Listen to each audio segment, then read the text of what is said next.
Bom, boa noite a todos os ouvintes presentes aqui na sala virtual. Quero saudar a todos em nome dos organizadores do evento de extensão, mineração e sociedade, evento organizado pelo Departamento de Engenharia de Minas da Universidade Federal de Minas Gerais. Eu sou a professora Viviane, moderadora desta palestra. Gostaria de agradecer ao Daniel Gonçalves, da Secretaria de Estado de Meio Ambiente e Desenvolvimento Sustentável de Minas Gerais, que aceitou palestrar sobre licenciamento ambiental para os alunos de Engenharia de Minas, de todo o Brasil e demais convidados. O título da palestra é O Licenciamento Ambiental de Empreendimentos Minerários e Suas Obrigações Associadas. Daniel é especialista em avaliação de impactos ambientais e recuperação de áreas degradadas pelo Centro Universitário de Belo Horizonte e especialista em Direito Público Aplicado pela Escola Brasileira de Direito. Possui MBA em Gestão Empresarial pela Fundação Getúlio Vargas. Possui graduação em Direito pelo Centro Universitário de Belo Horizonte e graduação em Engenharia Metalúrgica pela Universidade Federal de Ouro Preto. Atualmente é servidor público estadual na Secretaria de Estado de Meio Ambiente e Desenvolvimento Sustentável de Minas Gerais, a SEMAD. Desde 2015, ocupa cargos de comissão na SEMAD, estando atualmente no cargo de diretor de estratégia em regularização ambiental e articulação com órgãos e entidades intervenientes. Possui experiência profissional em gestão da qualidade, siderurgia, avaliação de impactos ambientais e direito ambiental. Daniel, desejo a você uma excelente palestra e eu passo a palavra agora para você. Obrigado, Viviane. Boa noite novamente, boa noite a todos, agradecer o convite.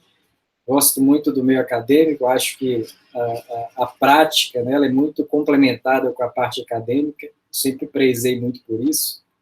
Eu acho que essa troca é muito bacana, Acho que a academia não vive sem a prática e também a prática não vive sem a academia. Então, sempre é um prazer participar desses eventos, E sempre que eu posso aceitar os convites, eu me prontifico a fazer essas exposições. Partindo da apresentação, acho que a gente já pode abrir o arquivo para começar, e aí a gente fica mais à vontade aqui com o arquivo. Então, pessoal, se tiver alguma coisa de errada na minha voz, na apresentação, vocês me dão um toque que a gente vai conduzindo. Então, o tema que a gente vai tratar um pouco, eu falo um pouco porque o tema é bem complexo e bem cheio de nuances, e isso pode gastar uma semana aqui de debates com tanta coisa que envolve a seara ambiental, uma seara muito multidisciplinar e que tem ligação com várias formações, Eu sou engenheiro metalurgista, inicialmente, e atuei como engenheiro de processos na iniciativa privada antes de entrar no Estado. Então, a gente vem buscando o tempo todo novos conhecimentos, até porque o meio ambiente exige, tendo em vista essas ligações que a gente tem com diversas áreas de formação. Então, depois eu fui buscar um pouco do direito, a gente está o tempo todo com biólogos, engenheiros de minas, engenheiros civis, sociólogos, então a gente sabe que todas as formações têm a fornecer para a gente conseguir alcançar os objetivos aí na seara ambiental. A gente tem um tema em Minas Gerais que ele é muito proeminente há algum tempo, tendo em vista os desastres com as barragens de rejeito. Eu estive como diretor quando ocorreu o desastre da barragem da Samarco. Eu estava na diretoria do órgão que forneceu, inclusive, as licenças anteriores. Então, pós-licença foi muito difícil para o órgão, para a sociedade, as retomadas, e depois veio Brumadinho. Então, essas discussões com relação à mineração em Minas, particularmente, têm envolvido uma discussão nacional. Então, a gente tem, inclusive, um projeto de lei geral de licenciamento que foi aprovado recentemente, no dia 12 de maio, de 2000, desse ano agora, na Câmara dos Deputados, e está seguindo para o Senado.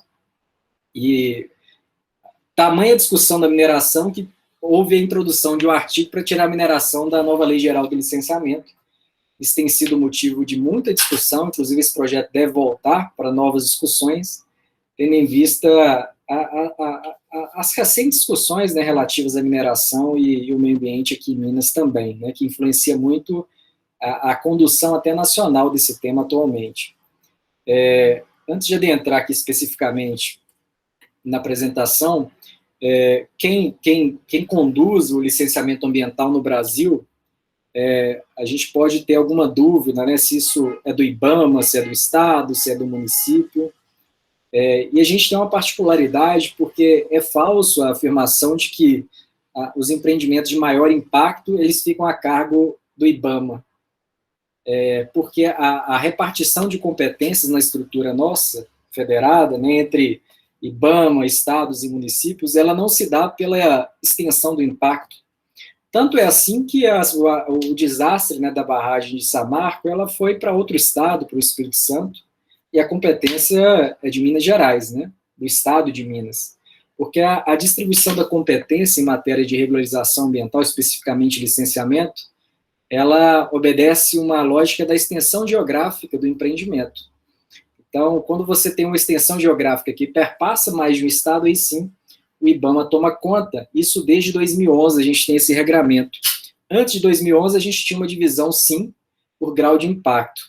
Então, se a gente olhar as atividades que o IBAMA licencia, são muito mais voltadas à parte de infraestrutura, rodovias, e Minas Gerais, ele tem uma proeminência com relação à mineração. Então, praticamente quase toda a mineração ela é licenciada pelo Estado de Minas. Isso traz as atenções, né, para a SEMAG, né, que é a secretaria que conduz o licenciamento aqui no Estado, e aqui eu estou trazendo só para vocês se localizarem a tipologia da atividade e onde a gente tem mais licença, né, sendo emitida nas regiões administrativas que são competentes para a emissão das licenças ambientais em Minas. Então, a gente tem 9 superintendências regionais, que cada qual faz a emissão das licenças na sua jurisdição.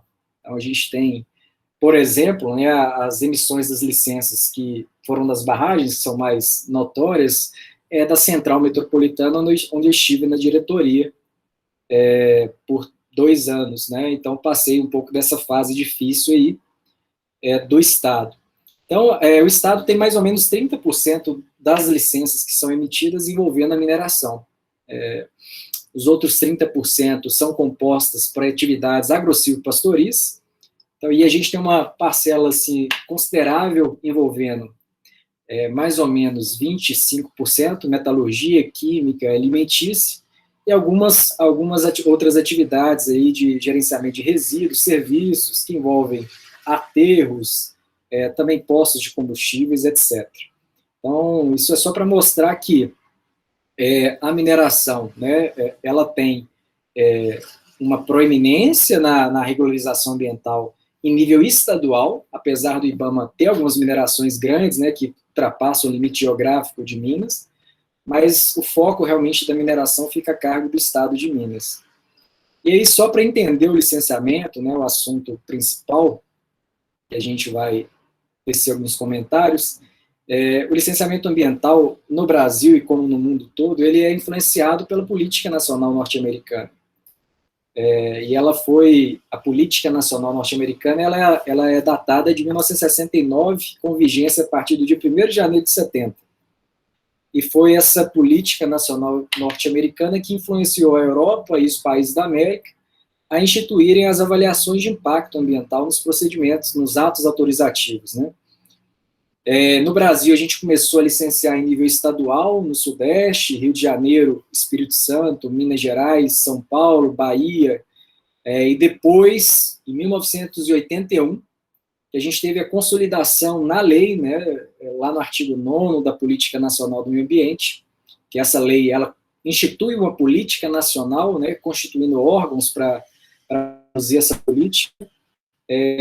Só em 81, então, a gente teve a consolidação do instrumento a nível legal para todo o país, e hoje a gente tem um instrumento da política do meio ambiente que mais se disseminou. Hoje a gente tem em todos os 27 estados da federação licenciando, né, o Fórum Ibama também, que faz um licenciamento com várias tipologias, e nível municipal a gente tem vários estados com licenciamento ambiental, vários municípios licenciando, né? A gente tem mais ou menos 5.500 municípios, a gente tem alguns estados que tem quase 100% dos municípios já aderidos ao licenciamento ambiental.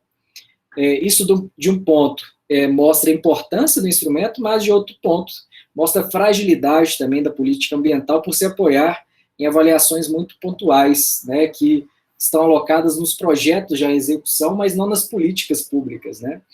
Então, se a gente for olhar a Europa, Estados Unidos, eles têm avaliações de impacto antes de executar os projetos. Então, lá na fase de elaboração de planos, programas e políticas, eles fazem uma avaliação ambiental da repercussão para o país de adotar determinada política energética, de infraestrutura, etc. E aí, essa avaliação de impacto é que ela instrui as avaliações de projeto, né, que são, a gente fala que o planejamento, se o planejamento ele for bem feito, a gente tem menor trabalho na ponta, né, que é o projeto em si. E como a gente no Brasil, a gente não evoluiu nessa parte que precede os projetos, né, o projeto de mineração, o projeto de uma indústria, que é muito pontual, acaba que todos os conflitos administrativos, né, sociais, eles ficam alocados no licenciamento. Então, o licenciamento, ele, por esse contexto, ele é visto de forma errônea como um curador universal, né, um instrumento que vai resolver todos os problemas, e acaba trazendo muita morosidade ao procedimento e pouca eficiência, apesar de existirem vários estudos que apontam, né, que com o licenciamento ambiental implantado, o nível de controle ambiental aumentou no país, comparado à década de 50, 60, onde a gente não tinha licenciamento ainda. Mas o decreto federal, em 83, ele instituiu o modelo trifásico de licenciamento. O que a gente ouve muitas críticas da mudança do modelo hoje, ele existe desde 1983, esse modelo, existem vários estudos já feitos, comparando com outros países, e o Brasil realmente é o único que nesses estudos consta que existe esse modelo trifásico. Alguns autores criticam, falam que é uma interpretação equivocada do modelo sueco, que tem 2 fases, mas saiu recentemente um estudo da Confederação Nacional das Indústrias, do G7, dos 7 principais países industrializados, e lá só tem licença única. Banco Mundial, em 2007, já fez estudos também apontando o licenciamento brasileiro como singular, é o único trabalho com 3 fases, né? E esse modelo tem sido alterado, inclusive para mineração, e está sendo alvo de críticas, e acho que críticas muito assodadas, às vezes, saindo desse contexto, né, que o modelo trifásico, ele traz, no mínimo, para o empreendimento, aí, se tiver tudo correto, pelos prazos legais, 2 anos e meio, 3 anos, para o empreendimento conseguir, desde o planejamento até uma operação, para qualquer tipologia, né? Esse modelo, então, que era uma regra geral a partir de 1997, quando o Conselho Nacional do Meio Ambiente editou a CONAMA 237, dá uma possibilidade de simplificação. E os estados, principalmente o Sudeste, começaram a criar modelos de licença diferentes desse modelo trifásico, principalmente ali na primeira década, né, desse século, e hoje esses modelos mais simplificados, inclusive, está sendo objeto do conteúdo da Lei Geral do Licenciamento. Então, em Minas Gerais, existem alguns tipos de licença, hoje, que eram inimagináveis antes, na década aí de 80, de 90, e o passar de um modelo, né, trifásico para o modelo bifásico, até monofásico, tem sido muito alvo de críticas, de polêmica, principalmente pelo contexto de desastres da mineração. É bom também ressaltar que as barragens que se romperam, todas elas passaram pelo licenciamento no modelo trifásico, né, de licença. E o que acontece na prática? Aqui tem alguns artigos até da nossa Constituição, né, do país. A Constituição nossa de 88 ganhou um capítulo próprio do meio ambiente, e lá no inciso 5º desse artigo 225, fala que o poder público tem que controlar toda a produção, né, econômica que possa causar risco ambiental. Basicamente, essa que é a diretriz. E nós vivemos em uma sociedade de risco, né? Então, tirar o Beck, né, tem um livro sobre sociedade de risco. Então, a cada momento, novas atividades surgem. Então, além de novas sociedades surgirem, a tecnologia avança, e o poder público ficou com uma incumbência na parte ambiental de controlar todo e qualquer risco, sem limitação, sem parametrização mínima desse controle. E o Estado abraçou muito essa causa, né, todos os entes federados, e passaram a licenciar mais do que a sua estrutura poderia realmente proporcionar. E aí, no Brasil inteiro, a realidade que a gente vivenciou, o Estado de Minas tem mudado isso, é a acumulação de milhares de processos de licenciamento ambiental que estão pendentes de decisão. E esses milhares de processos acumulados, a gente tem diretamente como efeito danos ambientais, até porque as sanções administrativas e penais não conduzem para um medo desses empreendedores para esperarem o Estado. Eles optam muitas vezes por operar os seus empreendimentos, pagarem as sanções, mas terem um lucro ali provisório do que aguardar a administração pública.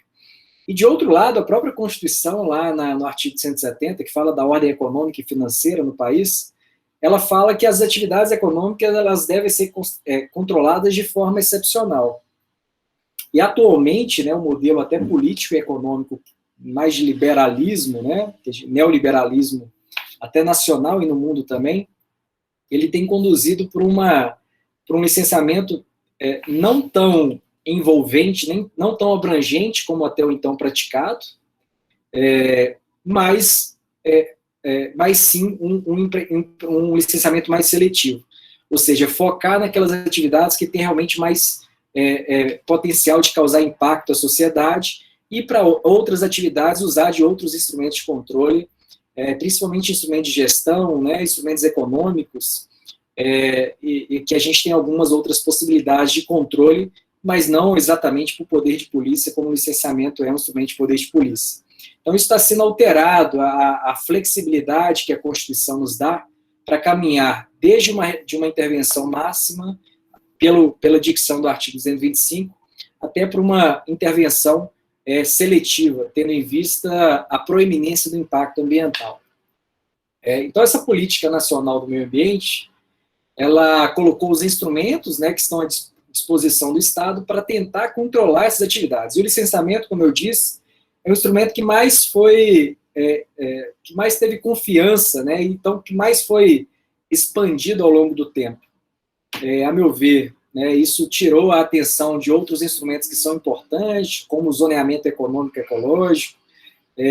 Também a gente tem até os cadastros técnicos federal, até o próprio sistema de informação ambiental ficou muito defasado, porque o olhar se voltou muito para a avaliação ambiental de um projeto específico, sem muito a visão holística, né? E isso aí eu acho que teve efeitos muito negativos que estão sendo vivenciados e criticados atualmente.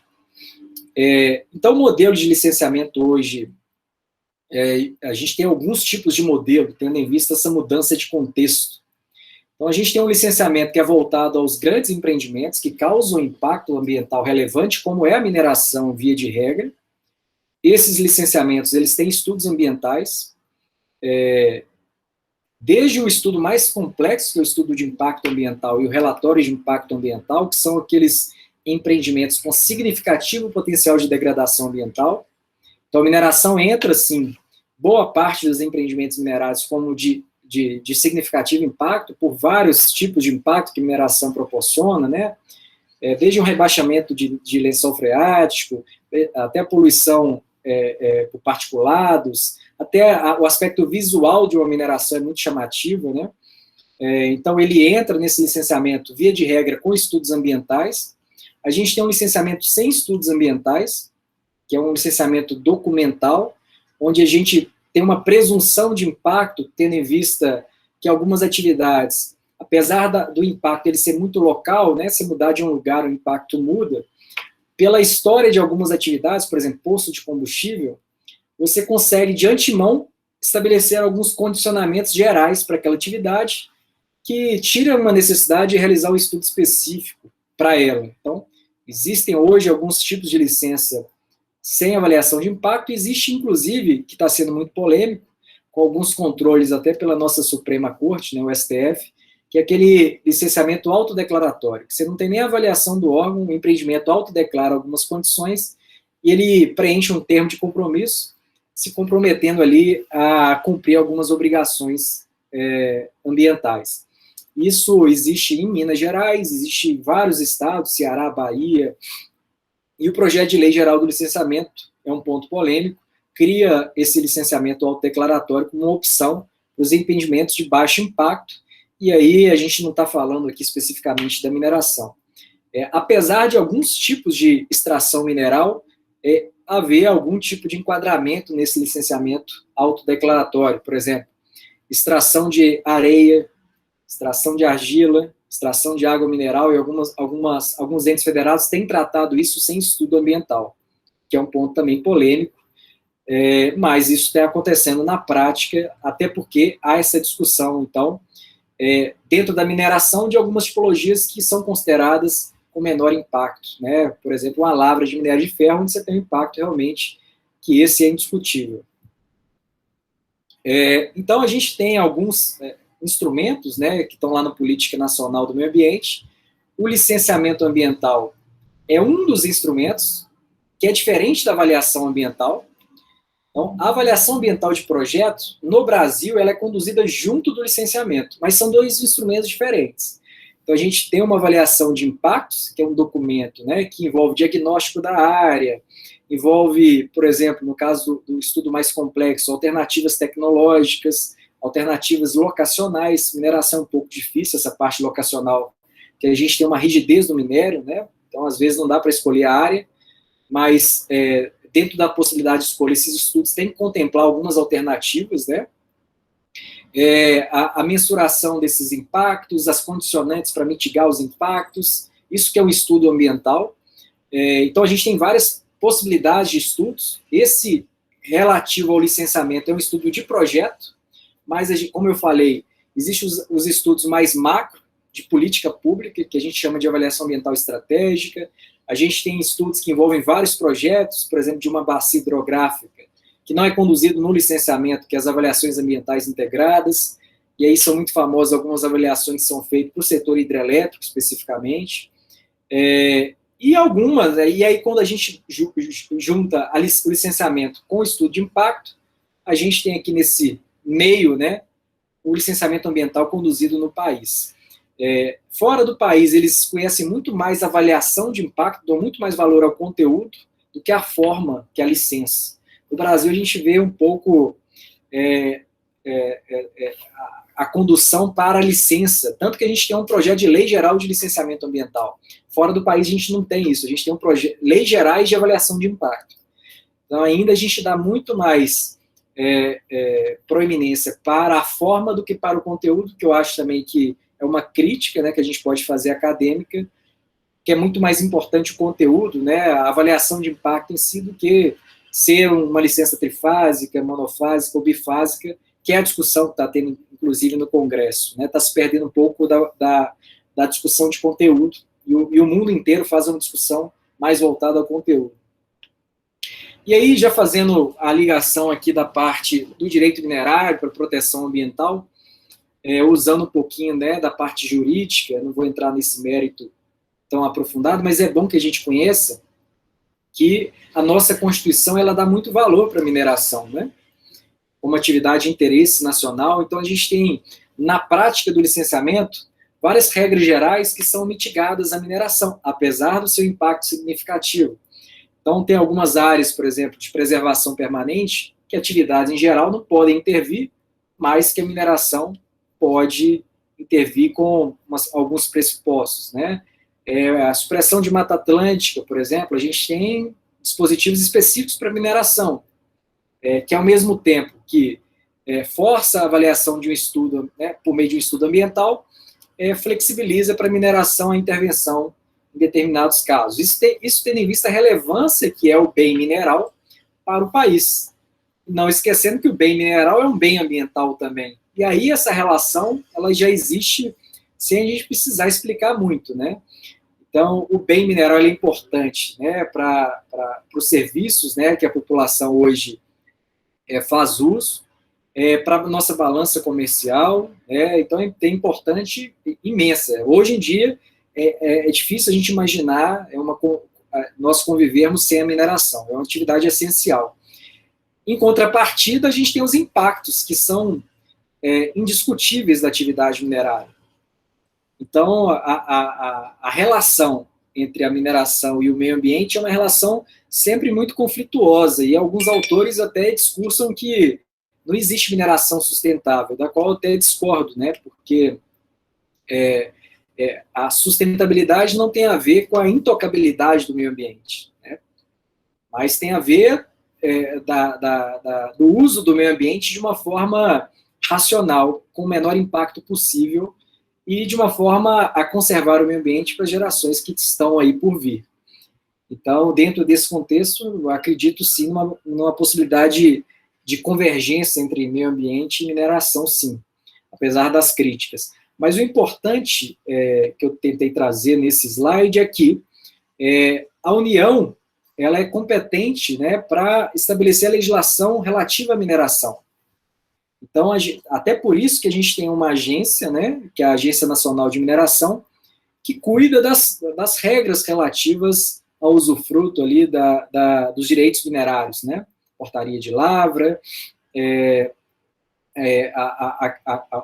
a pesquisa mineral e outros institutos que tem lá e são controlados pela Agência Nacional de Mineração. Mas o meio ambiente é um pouco diferente, porque o meio ambiente, todos os entes federados não tem uma proeminência, né? Então, se a gente está falando da mineração, que a legislação é da União, o meio ambiente, todos os entes podem legislar.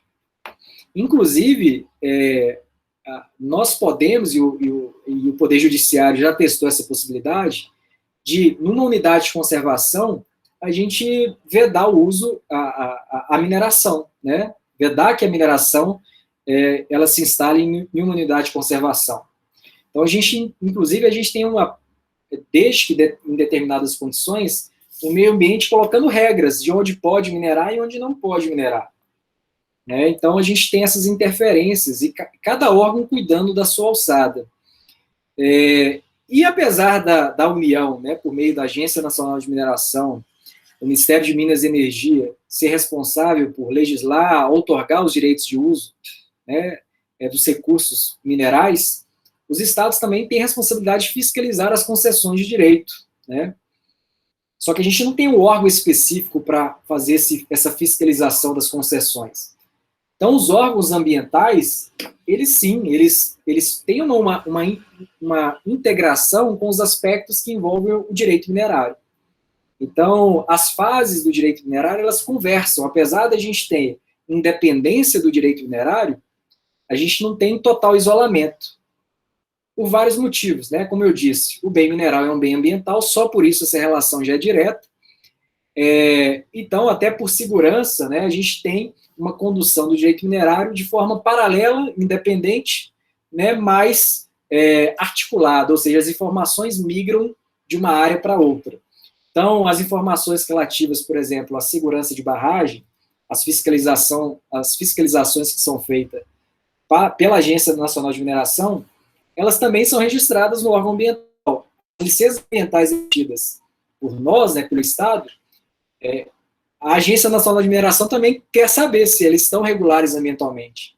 Então, a nossa Constituição, ela possibilita uma integração, mas, ao mesmo tempo, uma independência, ou seja, os processos são conduzidos de forma paralela, cada qual com sua nuance principal, e com seu viés, né?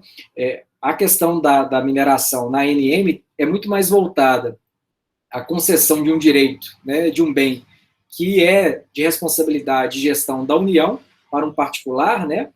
Então tem uma nuance mais de até econômica, né, avaliando o plano econômico para que aquele minério seja extraído com perenidade, né, que aquela empresa tenha condição de ter continuidade na exploração, até porque a mineração é essencial, né, para o país.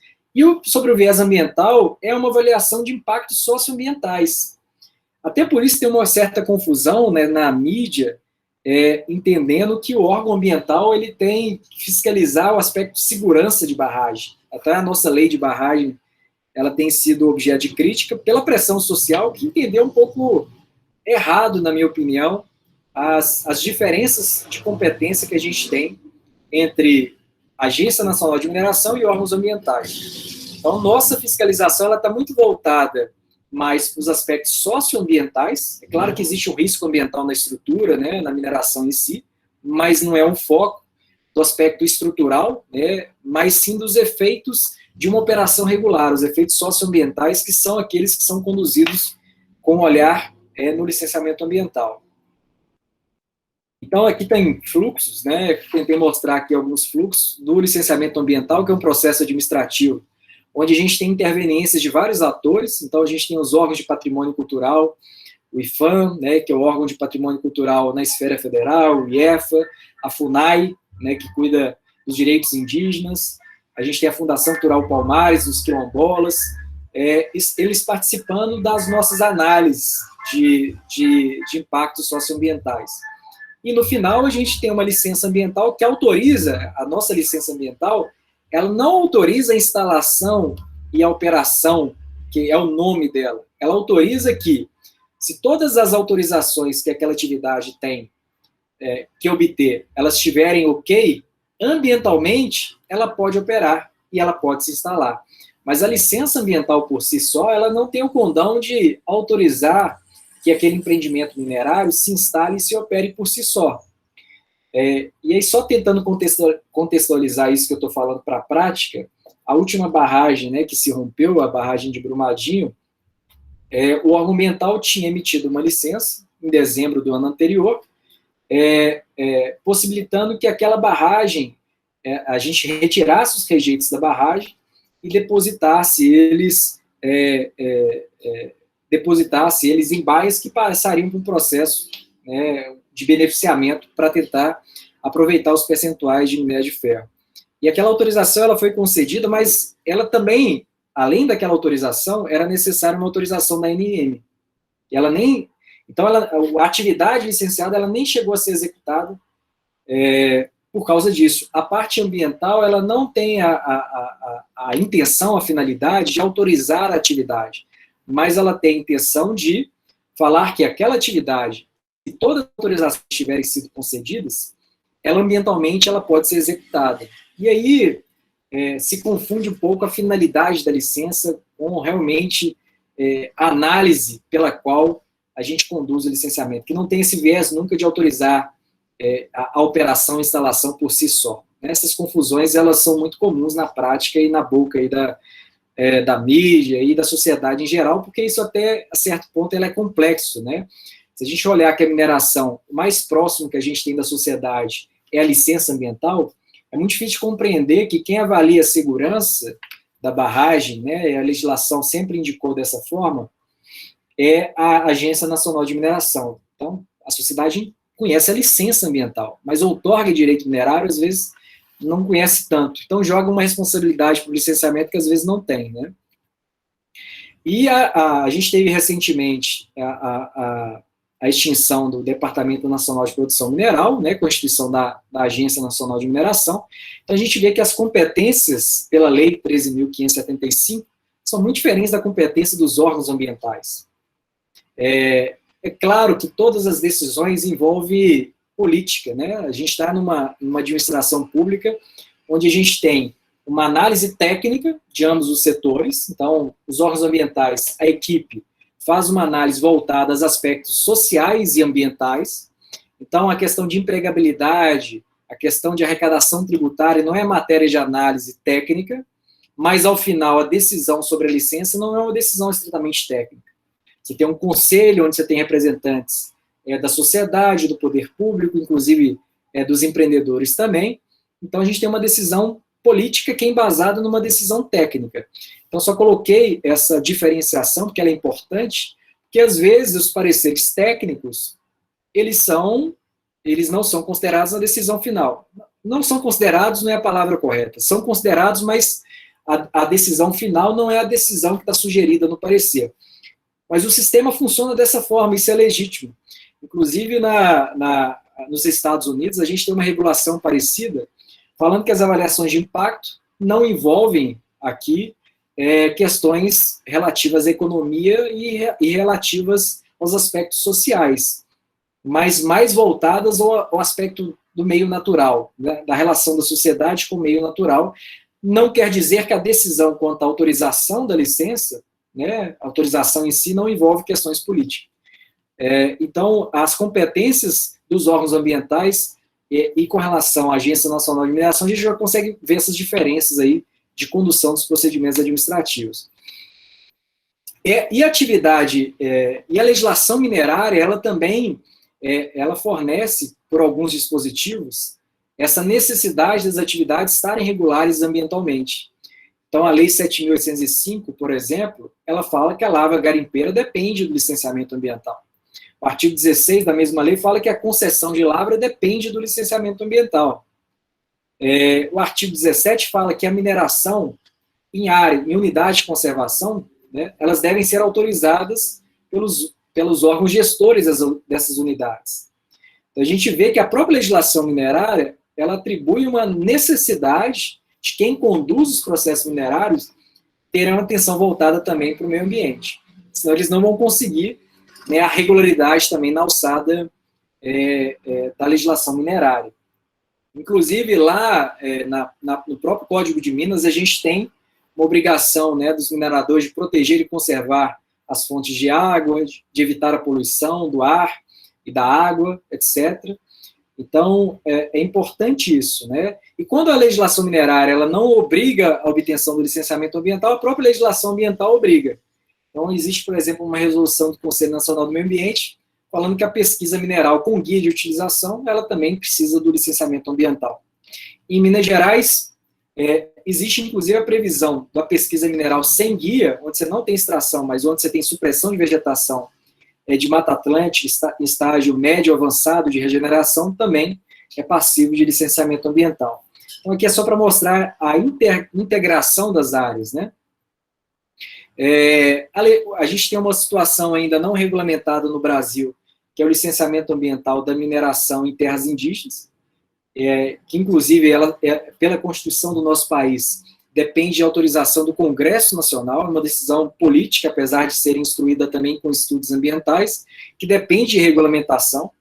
Então, existem várias áreas indígenas hoje onde a mineração não consegue entrar, mas, até para atualizar, né, quem ainda não tem essa informação, existe um projeto de lei que está em tramitação no Congresso, que vai regulamentar, que a intenção dele, né, caso seja aprovado, é regulamentar a mineração nas terras indígenas. E é claro que essa regulamentação, ela não pode deixar de observar algumas convenções internacionais que o país tem, como a necessidade de ouvir esses povos, né, de fazer uma oitiva prévia, livre, informada, né, ou seja, trazer informações para que esses povos indígenas e tribais possam se pronunciar quanto a essas atividades aí que têm a intenção de serem desenvolvidas no território dessas comunidades.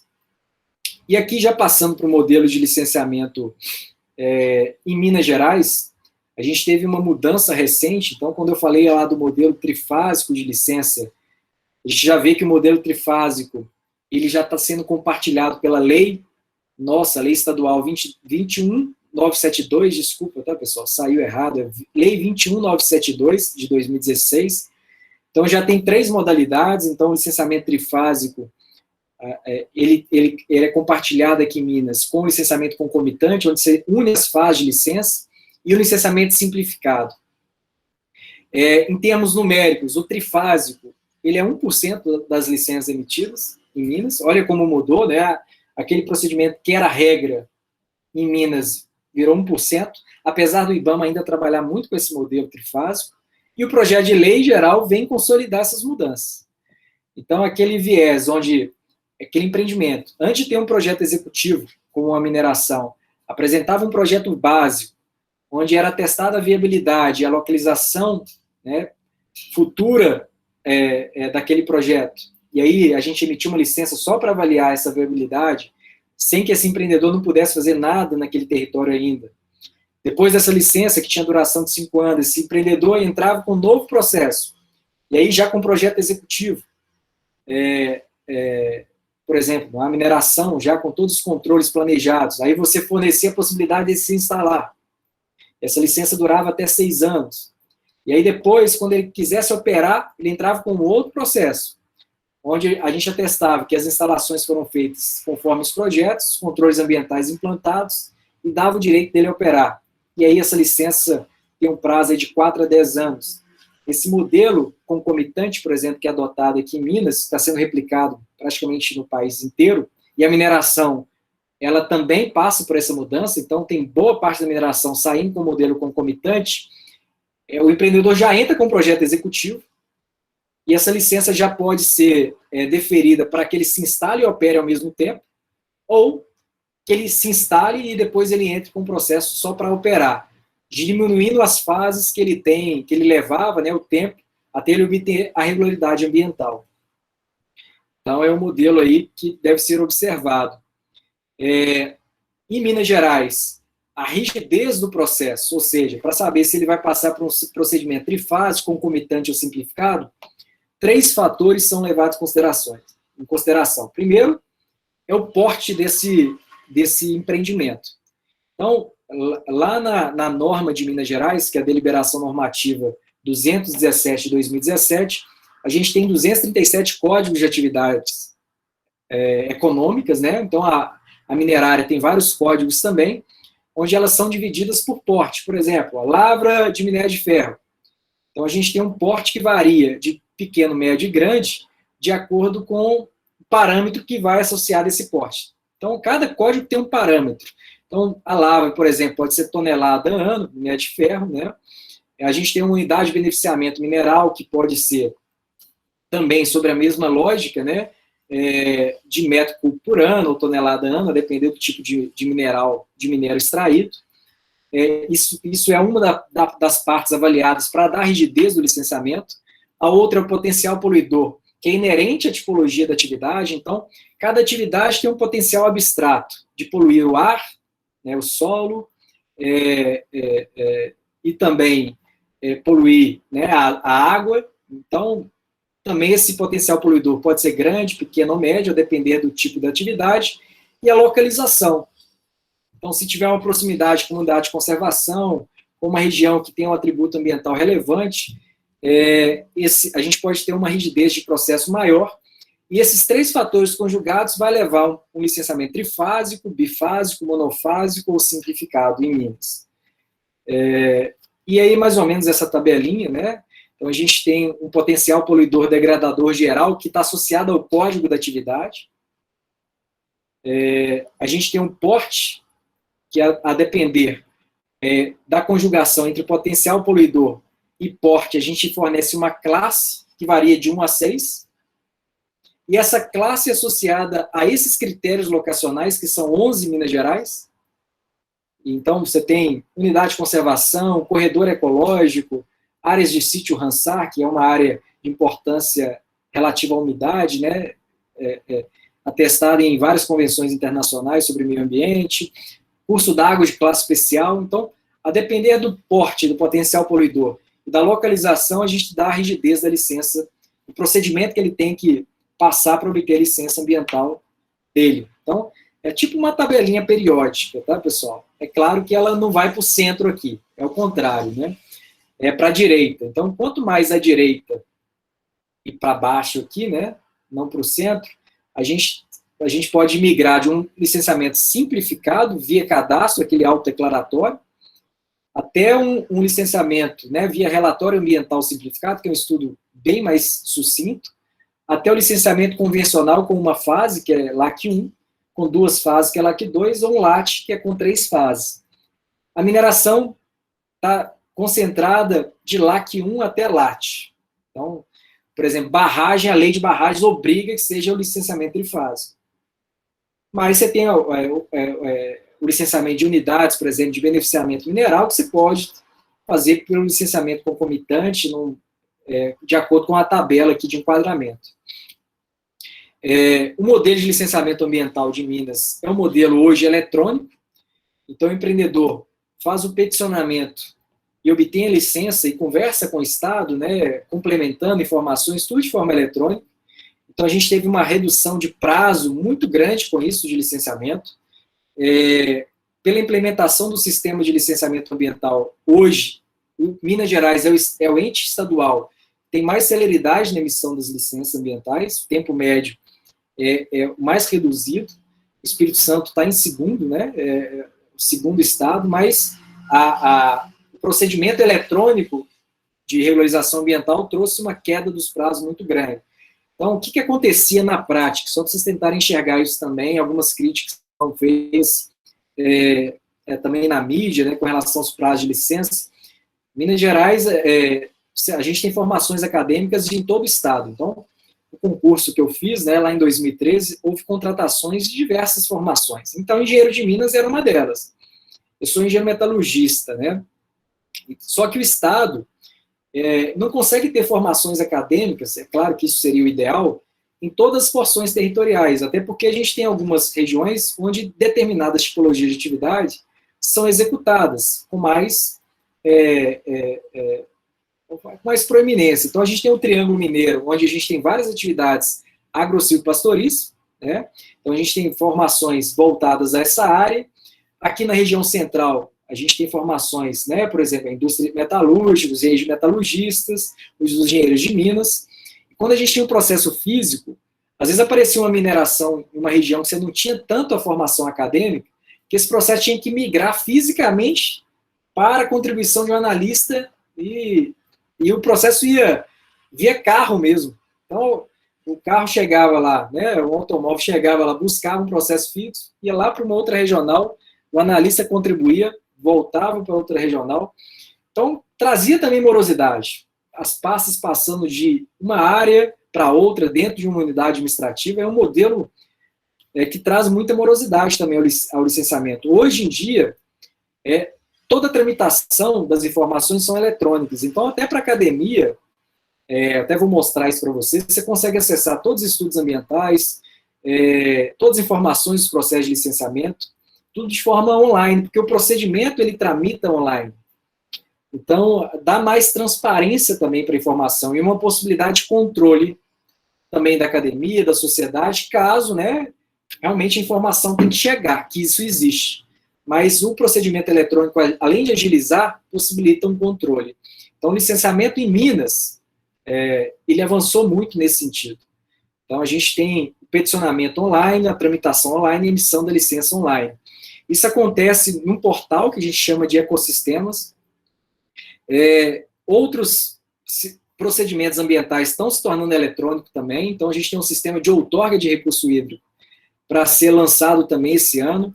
O sistema de barragens, ele foi lançado recentemente nesse portal também, barragem de rejeito de mineração, e é um sistema que a sociedade consegue acessar, né, as informações ali dos processos, e o empreendedor, né, o minerador, ele vai conduzir o seu procedimento por meio desse portal.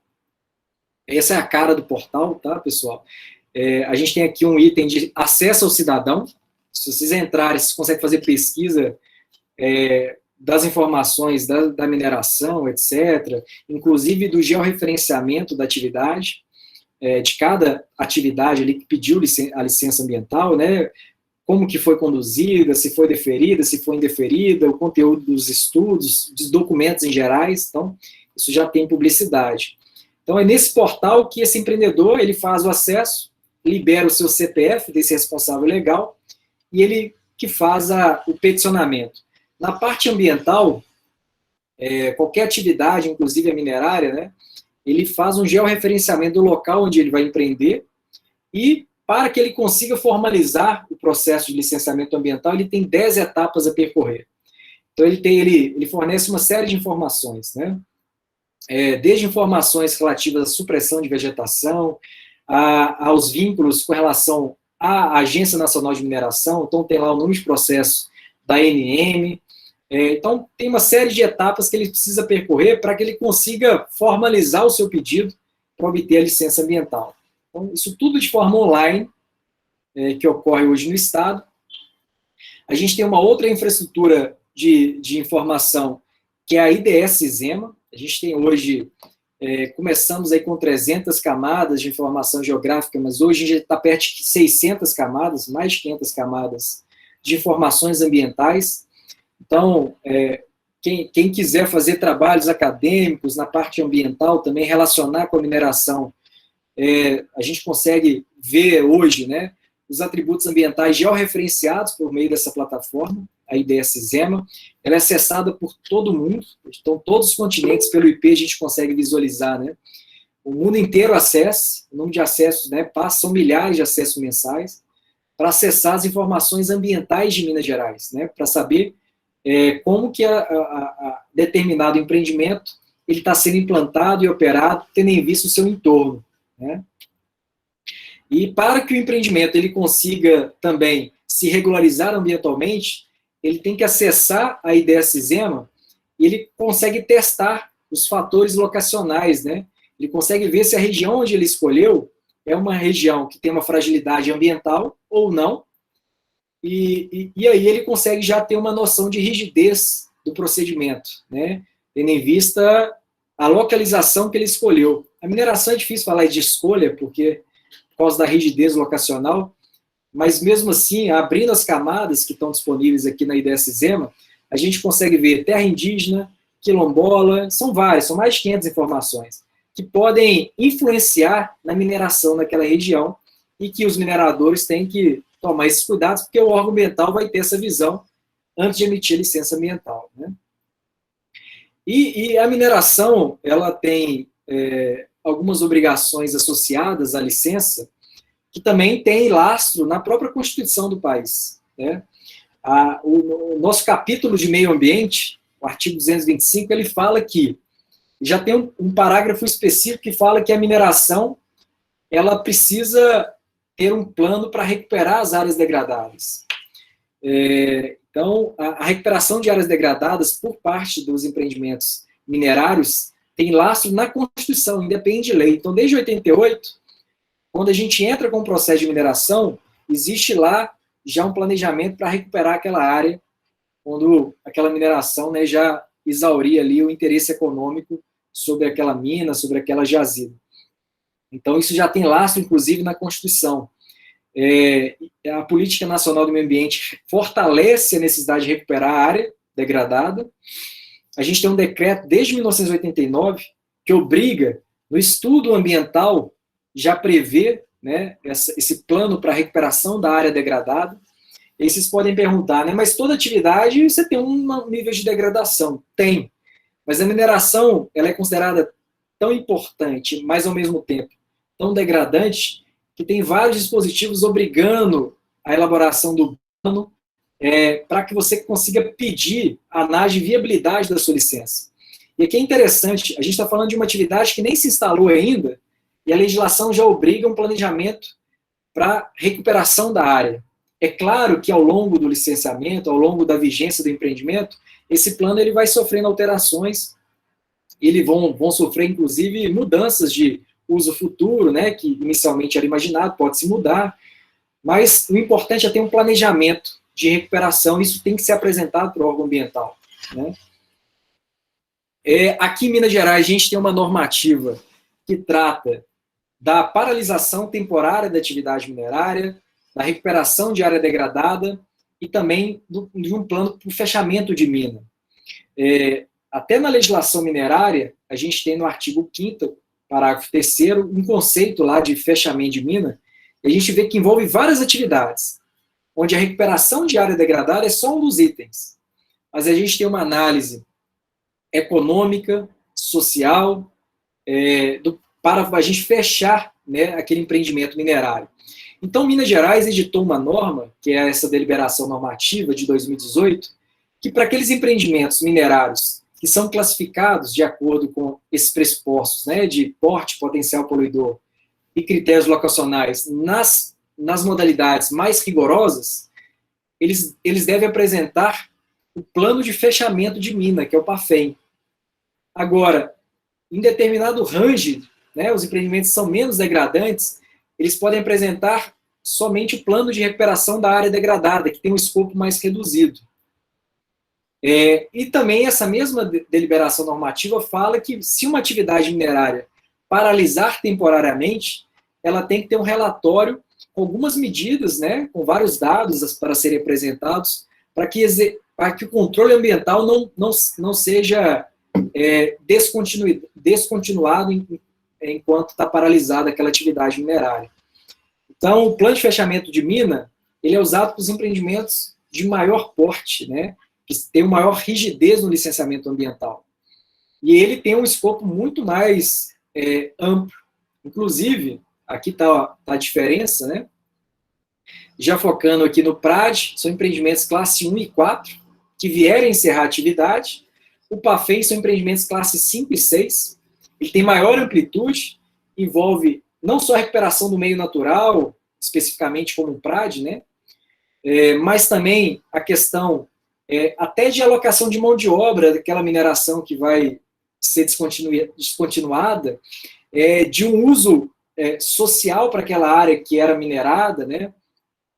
Para aquela barragem, qual que vai ser o uso que aquela área vai ser utilizada, né, para aquela população do entorno. Então, isso tudo é discutido, inclusive via reunião pública.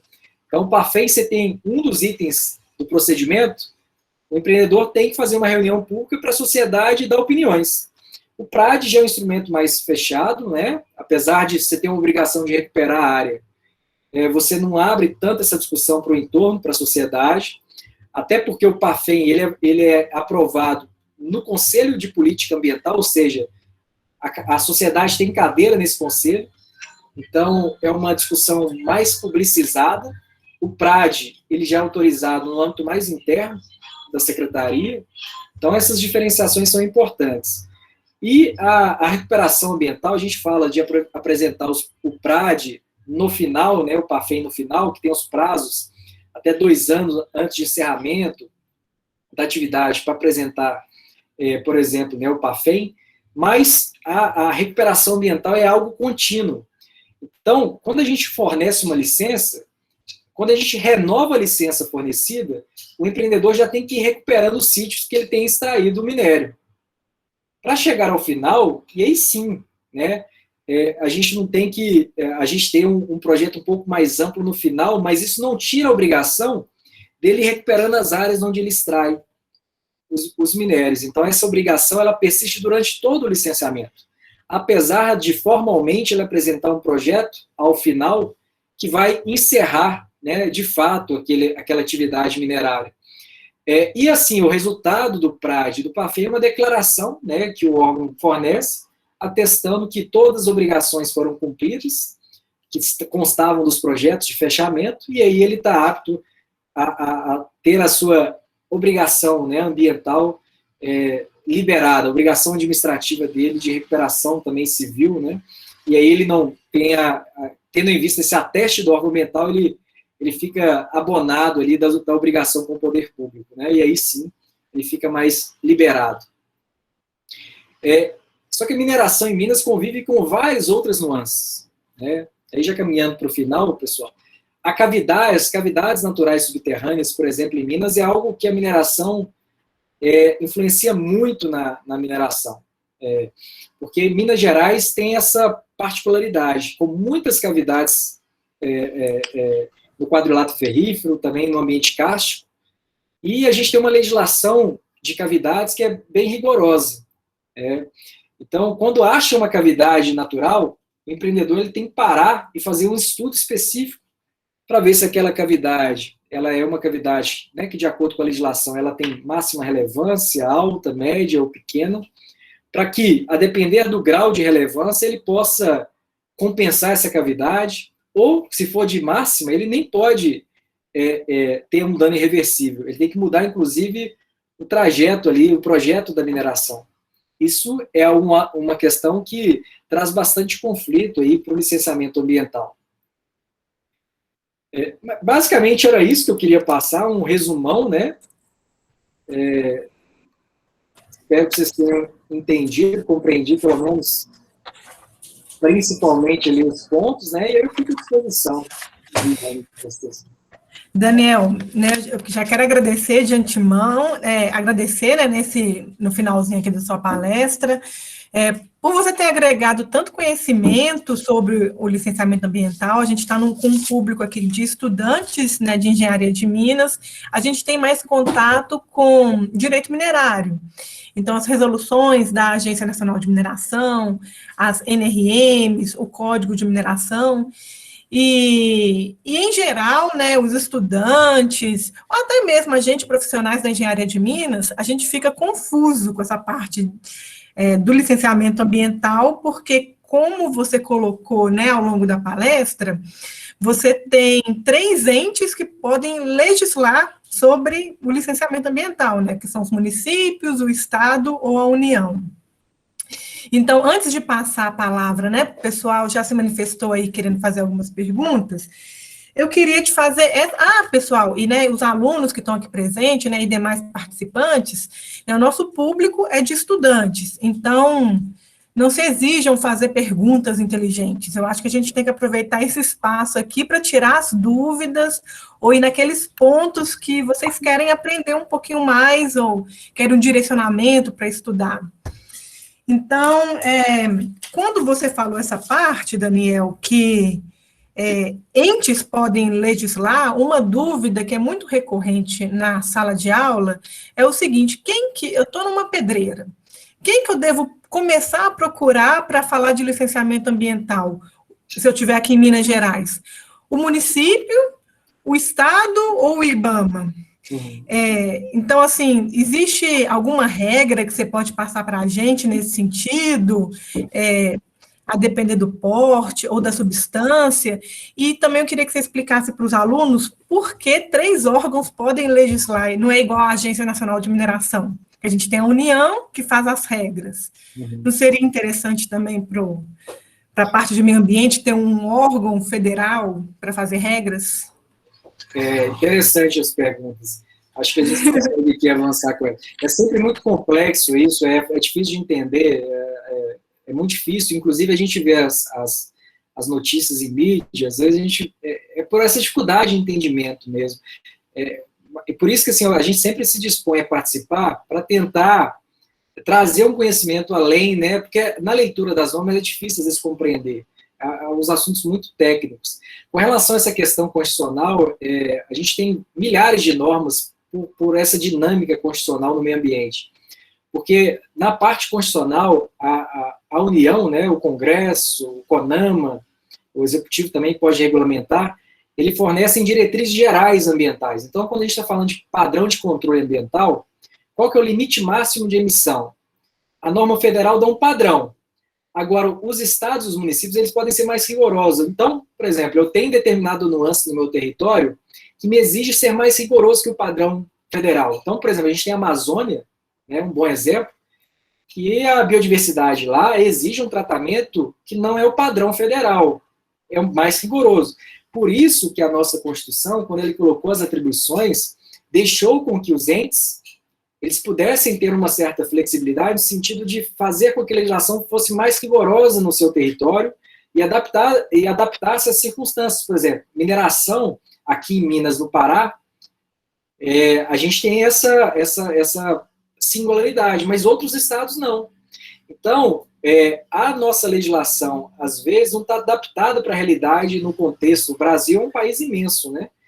Então, se a gente for olhar a extensão territorial e as particularidades ambientais, as singularidades sociais também, cada sociedade é diferente nesses territórios, tem essa necessidade da questão ambiental ser tratada com alguma particularidade.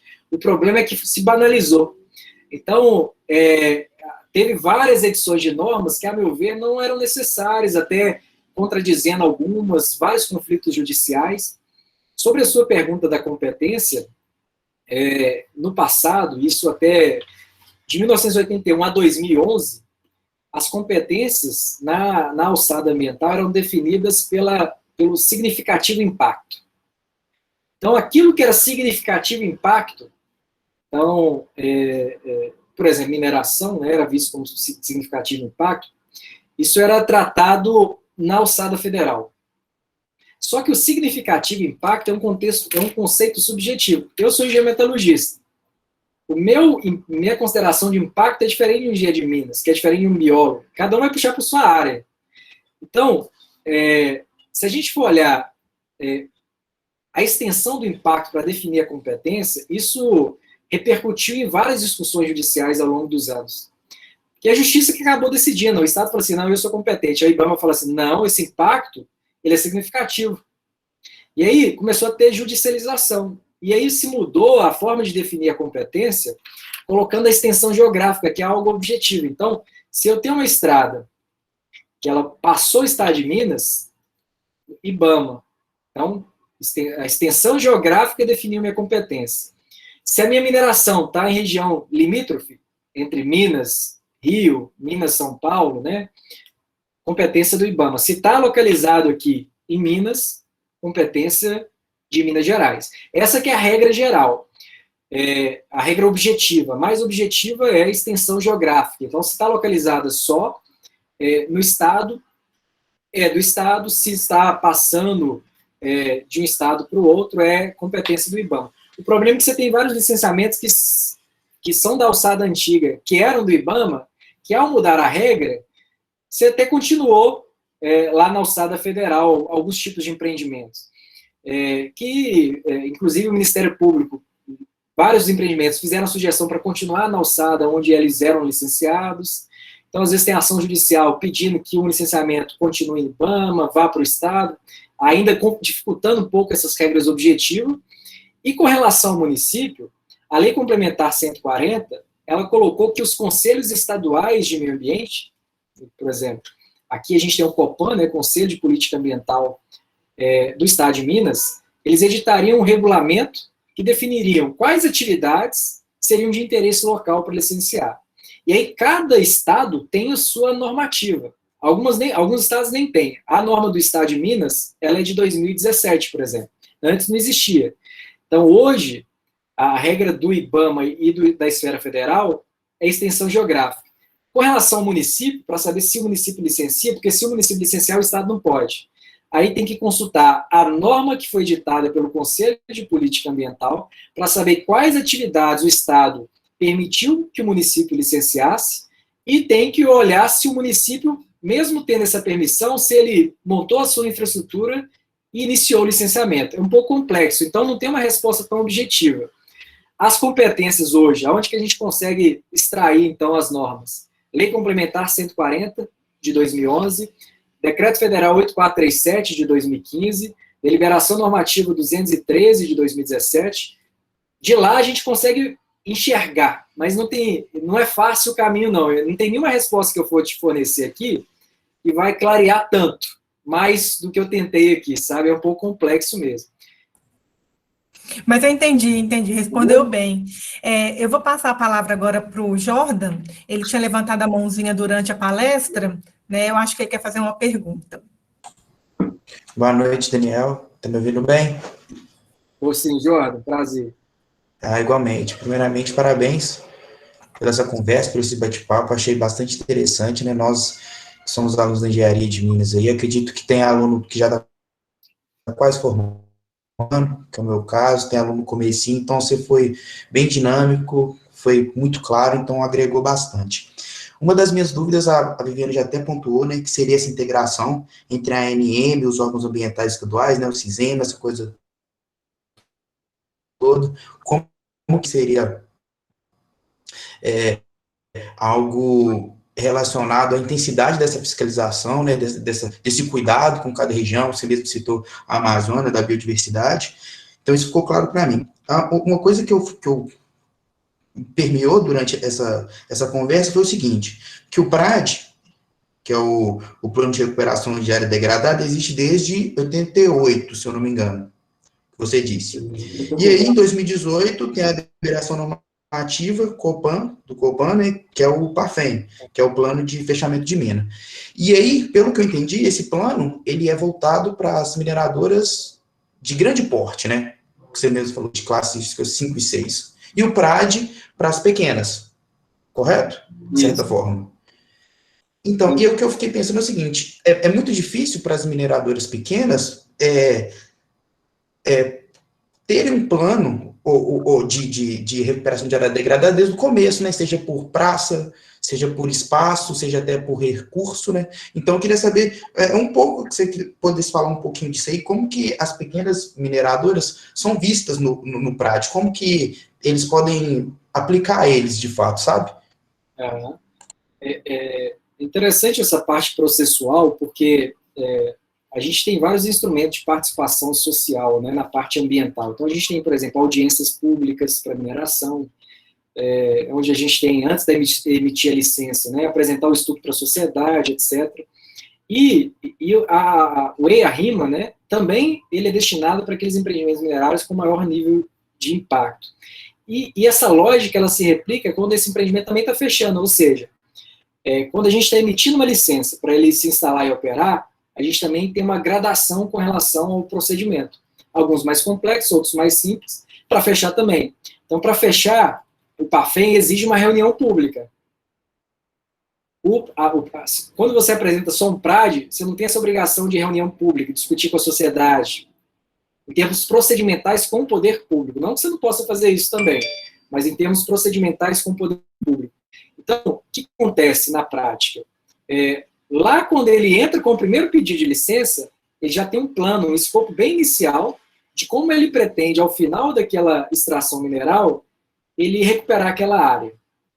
E, à medida que ele vai avançando, exaurindo os sítios, né, ele vai já recuperando, e aí ele passa para outro, então ele vai apresentando, inclusive, essas comprovações de recuperação, até que chegue no final, e aí sim, ele apresenta formalmente um plano que o órgão ambiental vai avaliar, né, todas as recuperações já feitas, o que falta, o diagnóstico atual, como que ele pretende destinar, né, que é o PAFEM, como que a sociedade espera que aquela área seja destinada ao final, e aí sim o órgão ambiental avalia e dá uma declaração para ele no final do procedimento falando que ele cumpriu as obrigações e está livre. Com relação ao custo desse procedimento, como o PAFEM, eles são vários itens que o PRAD, por exemplo, não exige, quando a gente contrata um profissional no mercado, por exemplo, para fazer um ou outro, a gente vê a diferença em termos financeiros. Então, existe essa diferenciação que eles vêm conseguindo apresentar, e é por isso que existe a norma do Estado tentando diferenciar e graduar para que ninguém deixe de apresentar o mínimo possível, né, o mínimo desejável. Então, é nesse sentido, assim, a gradação, a estratificação em termos de gasto é dado pela dificuldade que ele tem no próprio conteúdo do documento, né, e até os procedimentos que ele tem que arcar de reunião, etc. Então, é dessa forma que o Estado trata. Eu não sei se eu consegui te responder, mas eu acho que é mais ou menos nesse sentido. Não, ficou claro, ficou claro. E só para finalizar, outro ponto também que eu acho interessante é que você falou que Minas Gerais hoje está na frente em questão de tempo de processos, de requerimento, né?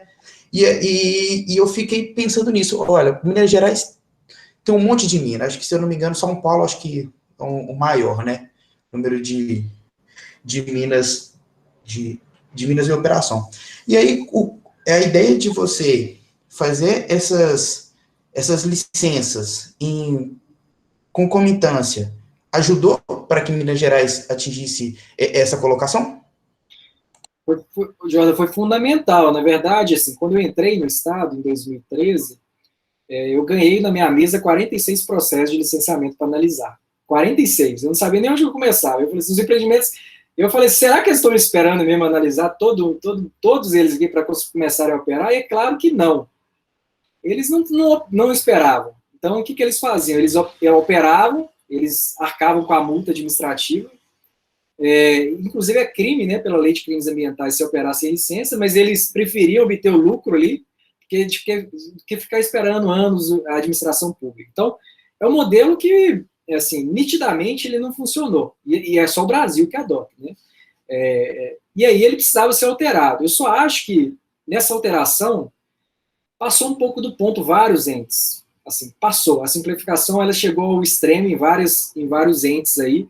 Eu acho que há uma necessidade de fazer uma análise crítica do modelo para que tenha limites também para a simplificação, né? Não chega a banalizar os procedimentos.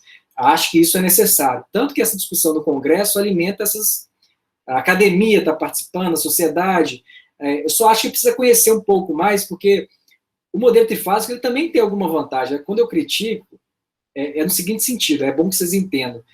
A gente tinha um turnover, né, que é a rotatividade dos análises ambientais muito grande. Então, se você imaginar uma licença que percorre 3, 4 anos, geralmente não era a mesma equipe que analisava a primeira licença do que analisava a última. Então, você gerava uma insegurança muito no processo. Isso era muito ruim para todo mundo, porque você faz uma análise, o ideal é que essa equipe se mantenha, né? Então, quando você une as fases, você tem essa possibilidade de, na mesma equipe, analisar a viabilidade, instalação e operação, no mesmo momento, e convergir para o entendimento técnico. Isso auxilia a rapidez do procedimento e dá mais segurança também. Só que, quando o procedimento se dilata no tempo, também a gente tem um aspecto que a gente não pode desconsiderar, que a sociedade consegue influenciar mais nas condicionantes ali do empreendimento, né? Se você tem uma mineração que ela gasta ali 3, 4 anos para ela conseguir uma regularidade, quer dizer que dentro desse procedimento você teve mais discussões, a sociedade apresentou mais as suas considerações, esse empreendedor ele tem várias condicionantes a mais para cumprir, se a gente for olhar o número de condicionantes nos procedimentos que demorou mais tempo, também a gente não pode desprezar essa realidade. Mas eu acho que os malefícios do trifásico, que é a nossa experiência desde 1980, são muito maiores do que esses eventuais benefícios. Então, acho que o modelo tem que alterar, e tem alterado no Brasil inteiro. Rio Grande do Sul saiu de 15 mil processos pendentes para, assim, tá quase zerando. Minas Gerais também. A gente saiu de 3.506 processos, e hoje a gente acha que em 2022 a gente vai estar com entrada e saída de processo. Tem coisa melhor do que isso, né? Você poder analisar um procedimento atual com os estudos, refletindo realmente a tecnologia ali, né, do momento. Isso é muito bom. Eu acho que tinha que mudar. Só acho que tem que fazer essa análise crítica, que aquelas influências políticas que a gente sabe que tem, né? E o peso da seara econômica, às vezes, passa algumas fragilizações no meio de uma simplificação que é legítima, né? Esses cuidados que a gente tem que estar de olho aí. Não, muito beleza, bom. Muito obrigado. Vou passar a palavra agora para outro aluno, que é o Thales. Thales, né, agora você está aqui na ordem na fila, pode fazer sua pergunta. Bom, Léo, primeiro, obrigado pela palestra, foi bem legal mesmo. E a minha pergunta ela é mais da sua opinião, né? Uma pergunta mais pessoal. Porque, assim, a gente sabe do Brasil ter essa fama de ser um país bastante burocrático, não só na mineração, mas como em vários. E aí, o que eu queria saber, da sua opinião, dado aí nos seus conhecimentos, sua vivência na área, quais pontos, ou sendo talvez mais específico, quais poderiam ser repensadas para descomplicar o que hoje pode estar complicando na legislação. E aí, completando a pergunta, te perguntar se existe países com uma legislação menos burocrática que a nossa, porém mais eficiente nesse sentido. Ótima pergunta, ótima pergunta. É um ponto de discussão que está muito na tônica. A gente tem hoje vários livros mesmo sendo produzidos da simplificação administrativa, ambiental, e alguns países, algumas diretivas, inclusive da União Europeia, né, falando da necessidade de digitalizar procedimentos. Isso está chegando agora, assim, né? O Brasil ainda ficou muito para trás. E a gente conseguiu digitalizar os procedimentos. Eu coordenei o sistema, né, de licenciamento ambiental, tive esse prazer aqui no estado, e o sistema de licenciamento é de 2019.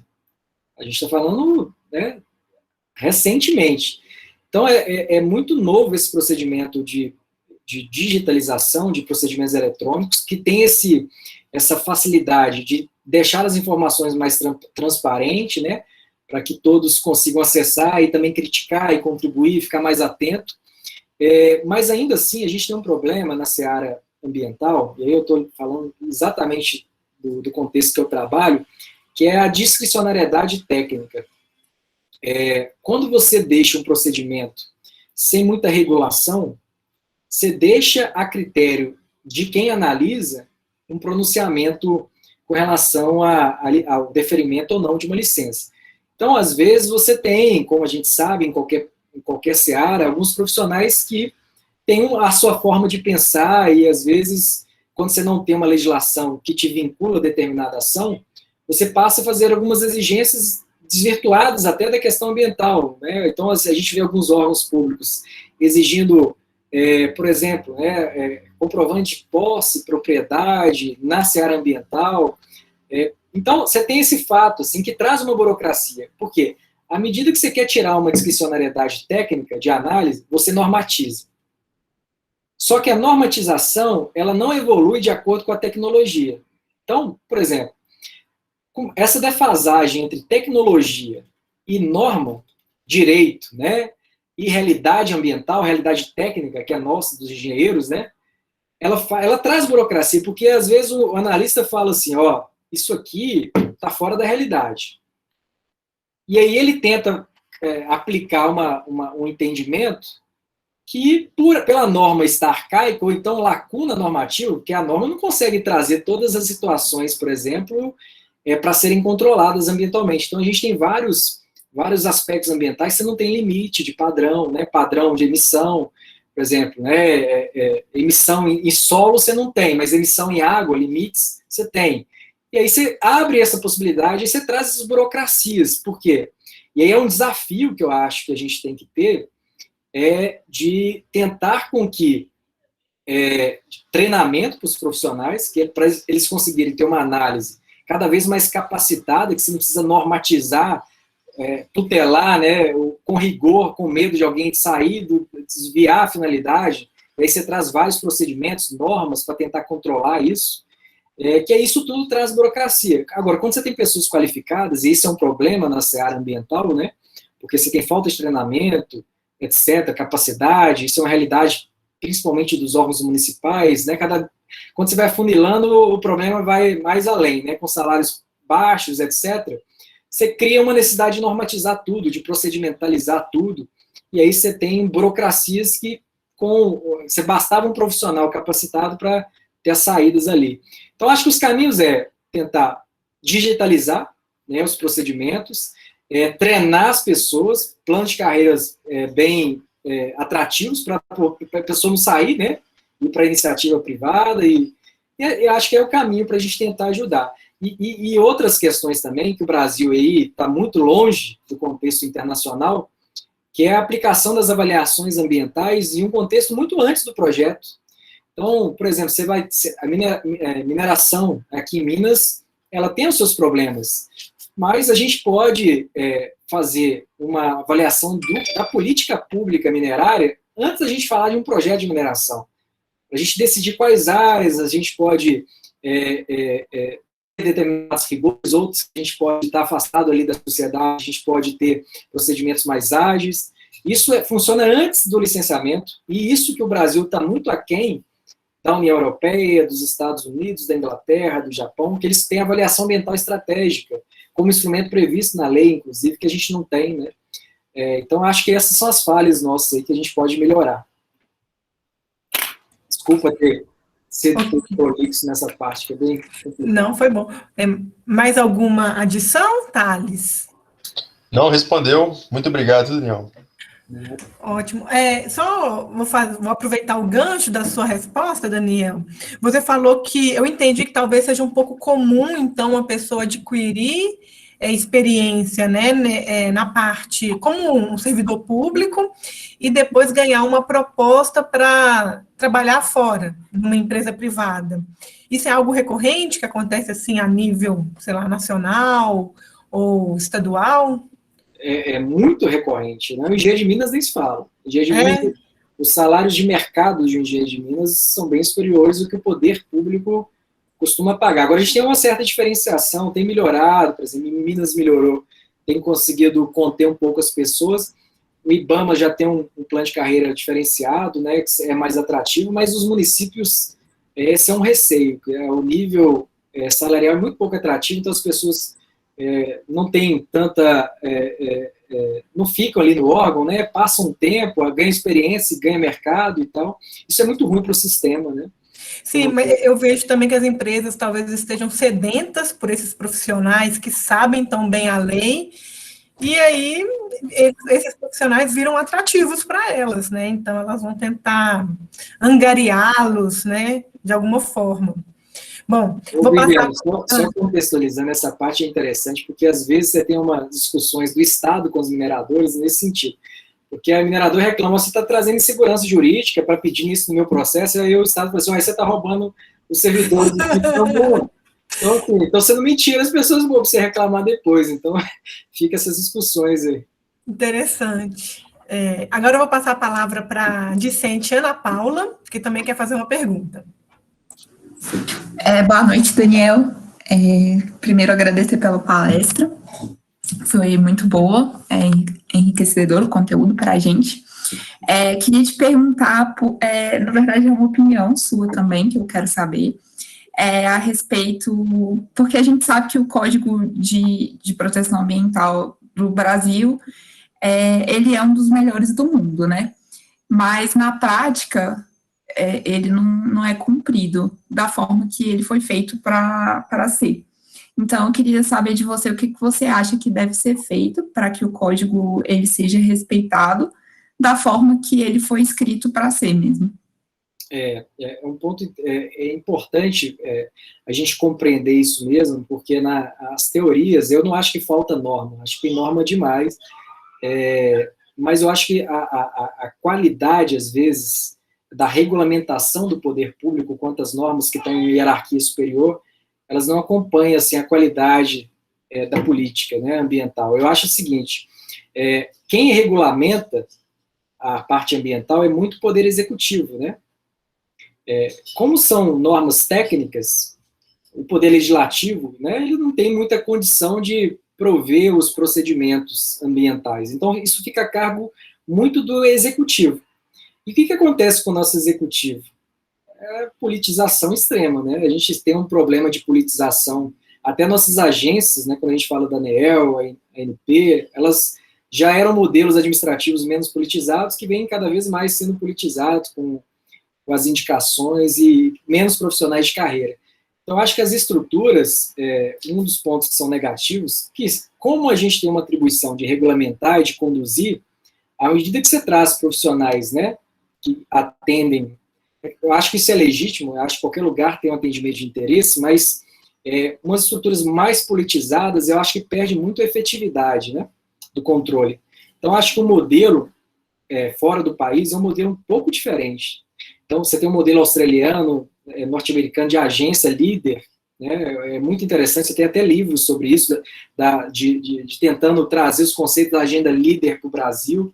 Só que a gente ainda está naquele modelo da administração direta, burocrática, das indicações que ocorrem muito, então a gente está muito longe, por causa dessa politização, da aplicação da norma e da sua regulamentação, que é mais importante, com critérios técnicos e científicos, como deve ser. Então, acho que as falhas é mais numa estrutura mesmo que de aplicação das normas, que ela é muito aquém ainda do que esses países conseguem diferenciar o aspecto técnico melhor do que o aspecto político. Eu acho que tem que ter o aspecto político, eu fazendo até uma crítica em cima da crítica, eu acho que o aspecto político é interessante, porque, como eu mostrei aqui, as normas, a análise técnica na seara ambiental não leva em consideração alguns valores que são importantes para a sociedade também. Então, eu já fiz pareceres de licenciamento várias vezes. Então, minha análise ali no parecer é uma análise técnica de meio natural, né, em relação humana com o meio natural, mas não é uma análise de empregabilidade, quantas pessoas estão ali, quantas famílias estão empregadas por aquele empreendimento, ou quanto arrecada de tributação para a economia do ente federado, quanto que é importante aquele empreendimento. Por isso que você tem gradações na análise ambiental. A esfera técnica, ela é muito importante, talvez a mais importante, mas não é a esfera decisória. Só que você também não pode ter uma esfera decisória que não se motive bem para tirar os argumentos dos técnicos, né, para fazer com que outros valores sejam bem justificados e sobreponham os aspectos técnicos. Tá? Então, sim, o problema é a primazia da politização, não que não tenha que ter política, eu acho que tem que ter por causa dessas questões, mas é quando está muito gritante, né? Ok, Ana, algum complemento? Não, muito obrigada, Daniel, pela resposta. Então, a gente tem mais duas perguntas aqui na fila, Daniel, que é primeiro Ulisses, então passa a palavra para o Ulisses. Bem, boa noite, Daniel. Obrigado pela palestra, foi muito enriquecedor. A minha pergunta é mais direta. Você comentou sobre a licença autodeclaratória no começo da palestra, e eu fiquei na curiosidade assim, para saber quais são os empreendimentos onde essa alternativa é permitida, vamos dizer assim. Ótimo. Ulisses, ótima pergunta. Inclusive, você está no projeto de lei geral, ele tem 61 artigos. Um artigo é para responder sua pergunta. Então, são 3 condições que lá está previsto. Só que o problema é que hoje não tem condições, cada um faz o seu jeito. Então, hoje, ficou um pouco banalizado essa licença. Até por isso que eu acho que o projeto de lei, nesse ponto, ele vai enrijecer o licenciamento. Porque hoje você não tem muito pressuposto. Então, lá no projeto de lei, eles falam, né, que você tem que conhecer a área, você tem que conhecer a atividade, os impactos têm que ser presumíveis. Então, por exemplo, um posto de combustível, você tem baixa variação entre um posto e outro. Os impactos são conhecidos, né? Você tem a questão, a possibilidade, né, de ter filtração no solo, né, de combustível, essas questões que são impactos presumíveis, a gente já conhece pelo histórico. Então, são atividades que, além de conhecer o território, você conhece, de uma forma geral, impactos que, costumeiramente, aquela atividade ela propicia. Isso está lá no projeto de lei. Agora, essa resposta, na atualidade, é uma bagunça. Eu sou sendo bem sincero, não existe um padrão. Então, fica muito pelo critério político, quando você não tem uma legislação. Eu acho que vou te dar um exemplo, né? E até uma crítica, mas eu acho que essa é ponderada. Os empreendimentos de energia fotovoltaica, ele é um empreendimento que, se a gente olhar ambientalmente, é muito interessante trabalhar com energia renovável, né? Na matriz elétrica nacional. Esse empreendimento em Minas, ele é um modelo autodeclaratório, só que ele tem impactos ambientais associados. Aí é uma decisão até política da simplificação da autodeclaração, entendeu? Aí você tem uma consideração política, que é o seguinte: para mim, incentivar, mudar a minha matriz, a gente tem muito mais benefícios do que malefícios, então a gente é um risco que a norma que foi editada, ela levou em consideração. Então, agora, cada estado tem uma particularidade. Por exemplo, o modelo fotovoltaico no IBAMA é estudo ambiental. Tem estudos ambientais mais simplificados, mas tem estudo. Aqui no estado não tem. Então, só a lei geral do licenciamento, e aí tem 3 condições lá que ela traz, que vai tentar uniformizar isso para o Brasil inteiro.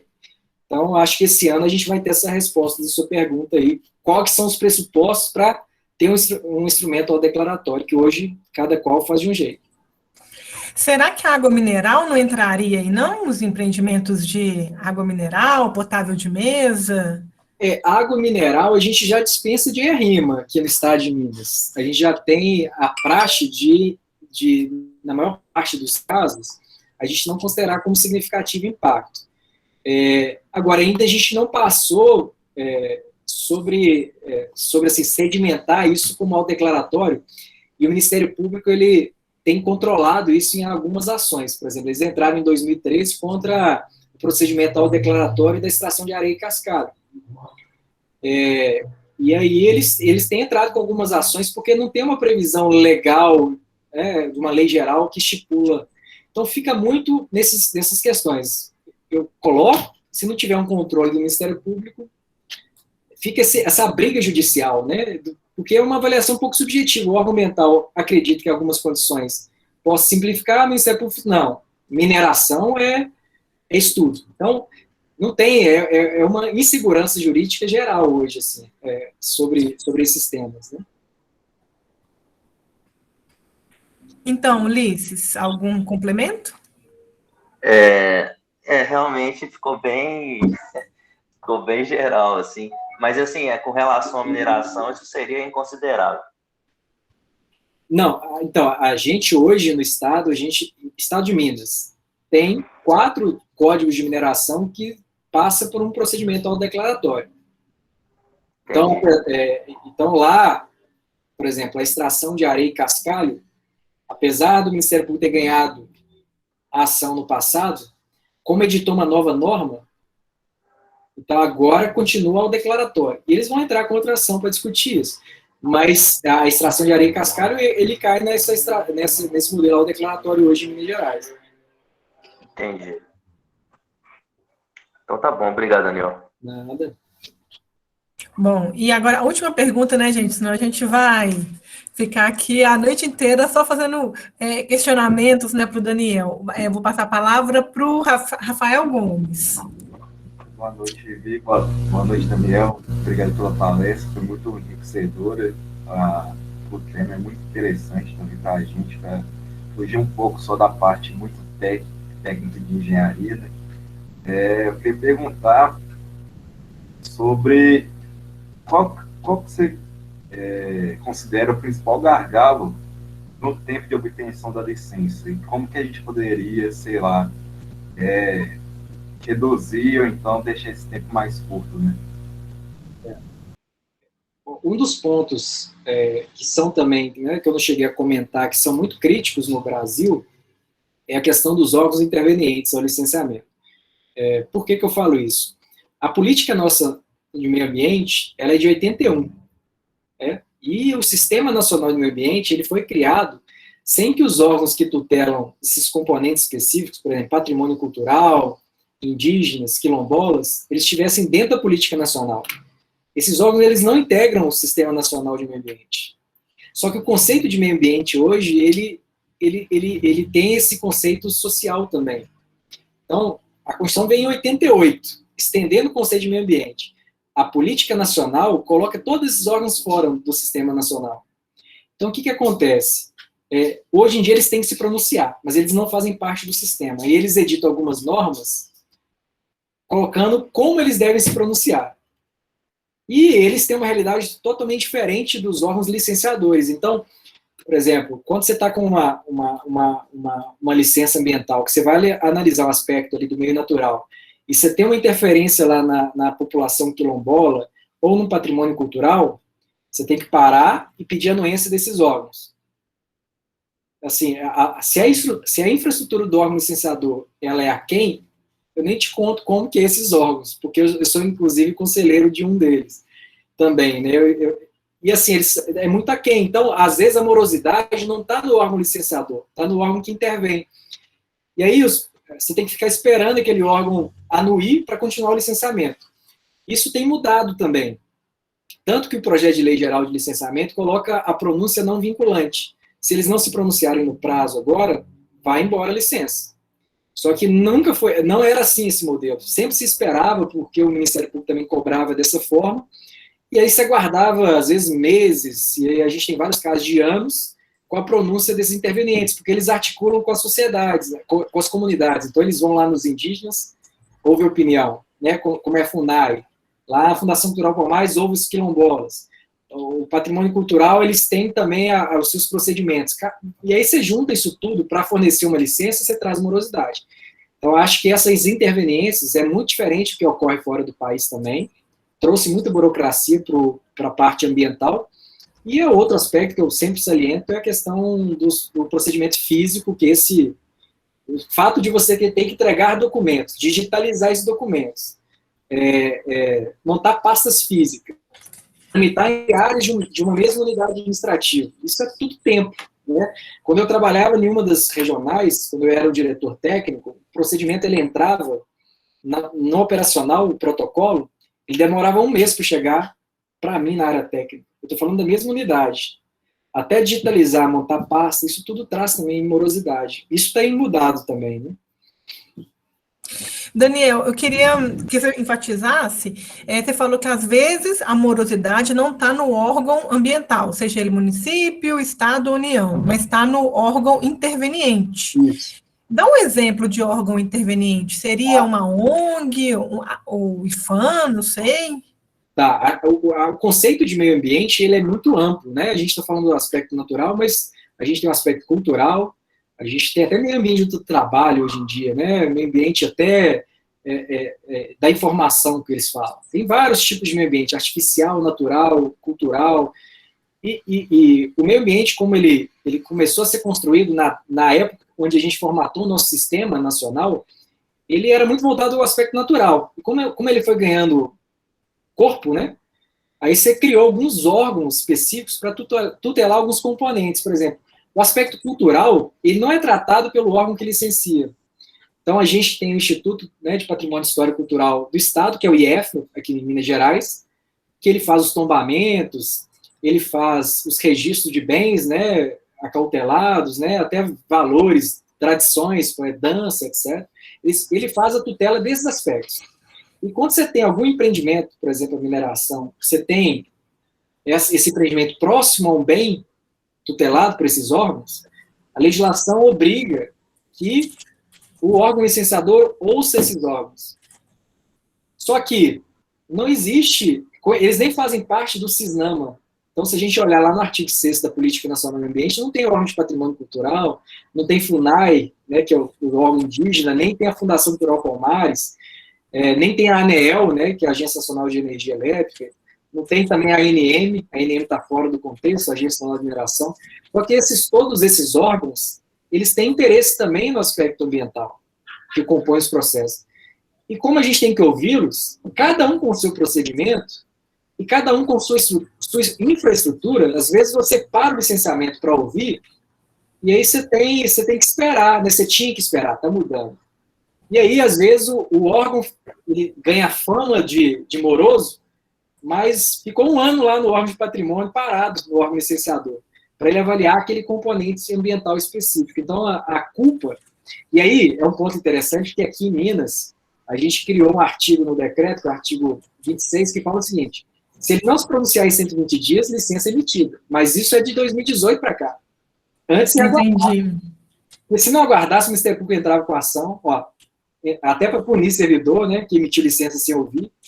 Então, a burocracia, às vezes, não estava exatamente no licenciador. Entendi. Rafael, você quer complementar, que eu invadi sua pergunta, né, com outra pergunta? Não, você complementou bem a pergunta, eu acho que ficou bem completinho. Obrigado, Miguel. Tá, e eu não vou resistir, Daniel, tem só mais uma mãozinha levantada, que é do Augusto, eu vou passar a palavra para ele fazer sua pergunta, e depois a gente encerra, pode ser? Claro, não, estou à vontade. Estou em casa, gente, estou em casa aqui. Tá, eu prometo ser breve, Vivi.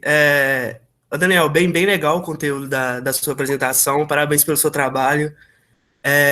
A minha dúvida é a seguinte: não o governo, né, mas os órgãos que são responsáveis por esses licenciamentos, não só ambiental, mas outros também, eles conseguem manter, eles gostam, querem, não sei como é que eu posso falar, manter o mesmo rigor com todo tipo de requerimento que chega, desde que seja uma empresa de pequeno porte, ou uma multinacional que tem um lobby muito maior, ou então quando, por exemplo, você tem no nosso caso, né, um bem mineral que é, digamos assim, mais importante que outro, igual no nosso caso, no estado de Minas, a gente tem o minério de ferro, que é o carro-chefe da economia aqui no estado. Igual você citou, a agricultura no Triângulo Mineiro, com a pecuária, é muito forte também. Então, determinado bem mineral, ou o tamanho da empresa, o lobby que ela tem, isso muda alguma coisa, ou é aquele negócio, tipo, é lei, tá preto no branco, todo mundo segue igualzinho, ou a corda fica um pouco mais frouxa, digamos assim, para determinada empresa ou bem do tipo? Entendi. Sua pergunta é importante, né? Entender a dinâmica de como é emitido os atos, não só no órgão ambiental, mas no órgão público em geral. A gente tem uma equipe técnica, né, que faz análises que tem que ficar realmente fora desse contexto político, com outros valores, né? É claro que tem valores políticos que são legítimos, né? É bom salientar, porque a gente acha, talvez, assim, que não tem que ter interferência política, mas você tem empreendimentos que são essenciais para o Estado, né? A gente tem a parte de infraestrutura, uma rodovia que vai ligar o Brasil inteiro, isso não tem dúvida que tem uma importância além daquela valoração técnica ambiental. A questão ambiental é um dos valores, né, que a gente tem, né? São vários outros valores que a sociedade também considera como importantes. A economia é um deles, né?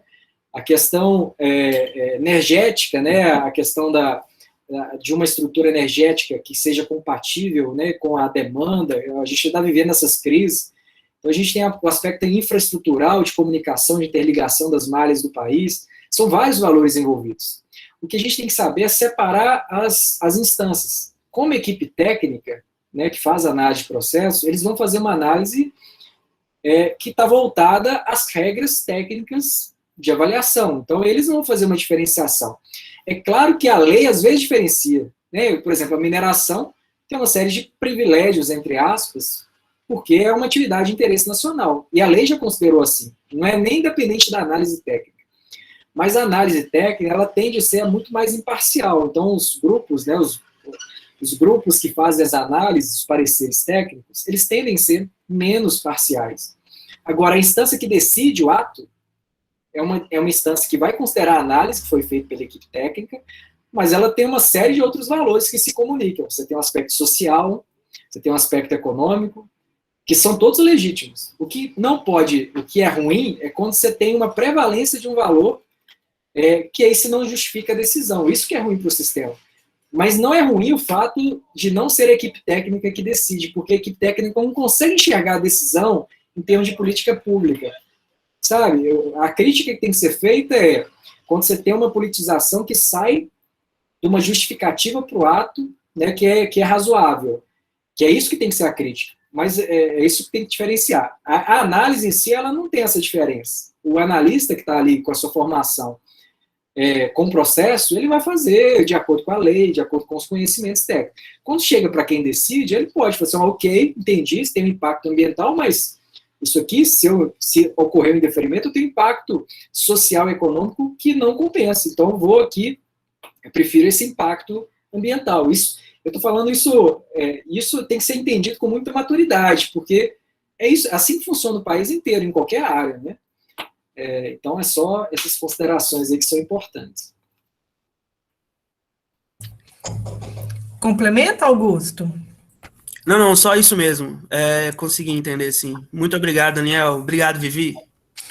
Eu que agradeço. Então, pessoal, a gente já está caminhando aqui para o final. Eu agradeço a presença de todos. A gente teve tantos alunos, né, do curso da disciplina de fechamento de mina, lá da Engenharia de Minas da Universidade Federal de Minas Gerais, mas eu acho que são uns 20 alunos. Então, mais 10 pessoas externas, né? Então, eu agradeço a presença de todos vocês aqui com a palestra.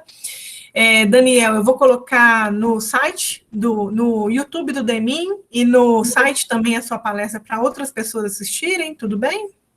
Claro, sem problemas. E então, eu vou passar a palavra para você para finalizar, né, despedir dos alunos e dos demais presentes. Ô, Viviane, é um prazer sempre estar no meio acadêmico, eu acho que é muito rica sempre os debates, eu já estou até hoje, né, no meio acadêmico, e assim, quando a gente sai do meio acadêmico, a gente está começando realmente, né, a academia é um passo extremamente importante, e é importante que a gente sempre se ligue à academia para a gente melhorar os procedimentos da prática, porque a gente usa muito dos produtos da academia. Então, acho que qualquer profissional ele tem que ter essa ligação, acho que é muito produtivo.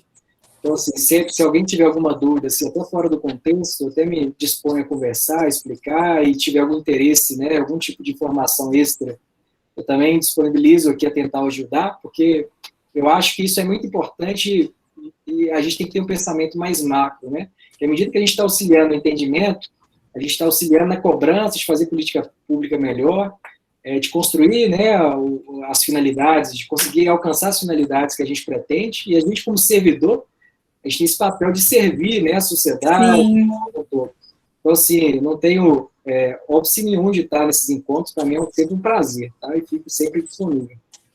Eu agradeço demais. E a gente sai da faculdade achando que nunca mais vai precisar de estudar, né? E é aí que a gente começa a estudar de verdade.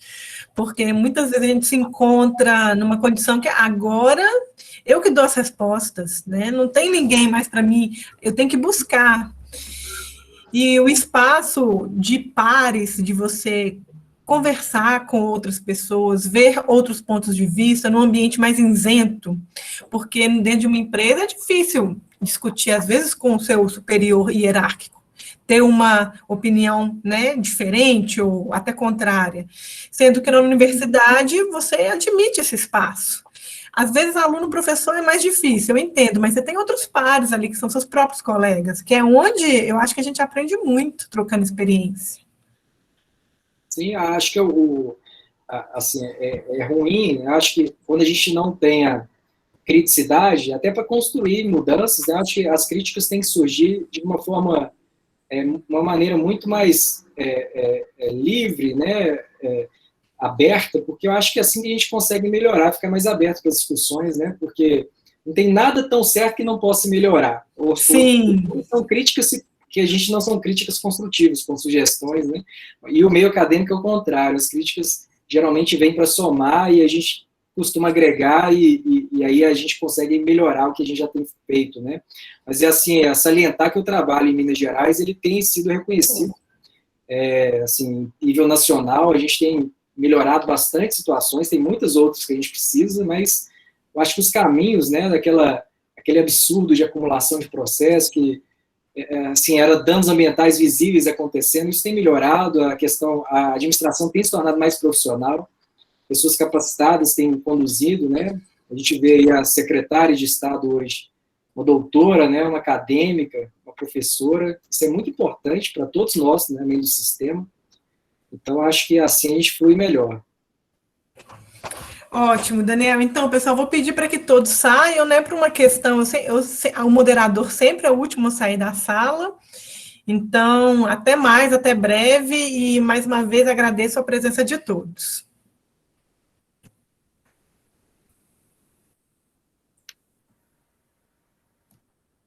Vou parar a gravação, né?